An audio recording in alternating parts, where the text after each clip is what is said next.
अस्सलामुअलैकुम नाज़रीन, मैं हूँ आपकी मेजबान नाइला भट्टी और नजर डालते हैं आज की अहम तरीन खबरों पर। तनख्वाहदार तबके को बजट में कितना रिलीफ, IMF ने पाकिस्तान को क्या जवाब दिया।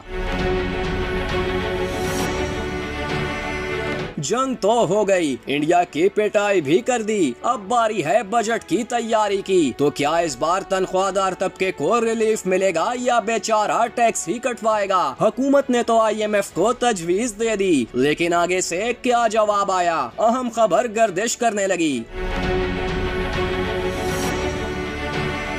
जराए का कहना है कि FBR इस साल 13,200 अरब रुपए से ज्यादा टैक्स इकट्ठा करने में कामयाब नहीं हो सकेगा, इसीलिए टैक्स पॉलिसी पर मजीद बातचीत जारी है। मौजूदा मुज़ाकरात में तनख्वाहदार तबके समेत तमाम बजट के अमूर ज़ेरे गौर हैं। मीडिया रिपोर्ट्स के मुताबिक बैनुल-अक़वामी मालियाती इदारे और पाकिस्तान के दरमियान वर्चुअल मुज़ाकरात जारी हैं, जिनमें तनख्वाहदार तबके के लिए टैक्स की शरह में कमी पर IMF ने एतराज उठा दिया है। जराए के मुताबिक हुकूमत ने तनख्वाहदार तबके पर टैक्स कमी की तजवीज दी थी, ताहम IMF के मुताबिक अगर तनख्वाहदार तबके से टैक्स कम किया गया तो टैक्स गैप मजीद बढ़ सकता है। जराए के मुताबिक IMF ने मौसर नफास के जरिए 700 अरब रुपए इजाफी रकम इकट्ठा करने की जरूरत पर जोर दिया है। वजारत खजाना के हक्काम ने वाज़ेह किया है कि तनख्वाहदार तबके से टैक्स कम करने का मामला अभी हतमी नहीं हुआ और इस हवाले से मजीद बातचीत जारी रहेगी।